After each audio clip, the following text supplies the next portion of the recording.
কিছুক্ষণ পরেই মাঠে নামছে আর্জেন্টিনা বনাম কেপ ভার্দে। এই কেপ ভার্দে এত শক্তিশালী, এত বেশি শক্তিশালী যে এটা হলো আর্জেন্টাইন ফ্যানদের মনের ভাষা আর কি। এই কেপ ভার্দে এত বেশি শক্তিশালী যারা নাকি বিশ্বের সেরা ডিফেন্স করে। তারা অনেক বেশি শক্তিশালী না হলে রাউন্ড অফ 32-র মধ্যে কীভাবে আসে? রাউন্ড অফ 32-র মধ্যে আইসেই আর্জেন্টিনার মতন দলের মুখোমুখি হইতেছে যারা নাকি স্পেনকে ড্র করছে, উরুগুয়ের সাথে ড্র করছে, সৌদি আরবকে হারিয়ে দিয়েছে। এই দল কি ছোট দল বলা যায়? র্যাঙ্কিং কোনো ম্যাটার না, বাট দল অনেক বেশি শক্তিশালী। কারণ আর্জেন্টিনার সাথে খেলা পড়ছে, এই দল কি আর দুর্বল হইতে পারে? এটাতে এমনিতেই শক্তিশালী হয়ে যায়। যাই হোক, যখন অন্য কোনো দলের সাথে খেলা হয় কারো, তখন তারা অনেক বেশি ছোট হয়ে যায়। র্যাঙ্কিংটা অনেক বেশি ম্যাটার।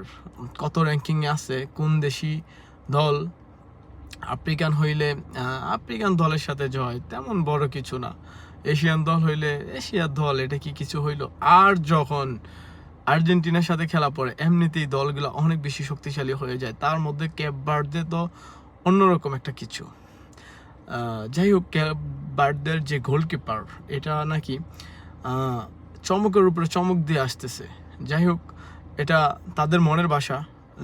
খোঁজ খবর নিয়ে দেখা যায় এই গোলকিপারও ব্রাজিলিয়ান বংশোদ্ভূত।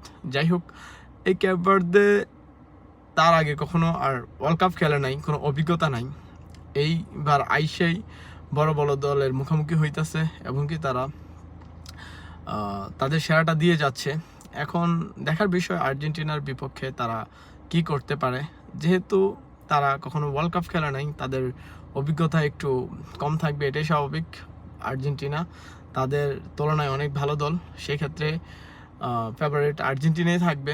তবে আমরা আশাবাদী যে কেপ ভার্দে যেই পারফর্মটা তারা করে যাচ্ছে, তারা যদি তাদের সেরাটা দিতে পারে তাহলে ম্যাচের ফলাফল ভিন্ন কিছু হতেও পারে। এখন পর্যন্ত লিওনেল মেসি দুর্দান্ত ফর্মে আছে, এমনকি এখন পর্যন্ত সবচেয়ে এগিয়ে আছে গোলে। সেই জায়গা থেকে আজকেও আর্জেন্টাইন ফ্যানদের আসার জায়গা থাকবে, লিওনেল মেসি ভালো কিছু করবে। ফার্স্ট 11-এ লিওনেল মেসি অবশ্যই থাকবে। আর ভালো একটা স্কোয়াড আছে এখন পর্যন্ত আর্জেন্টিনার। দেখা যাক কেপ ভার্দের সাথে তাদের পারফর্মটা কি হয়। আর আমরা আশা করছি আর্জেন্টিনা খুব সহজেই এই ম্যাচটা জয়লাভ করতে পারবে।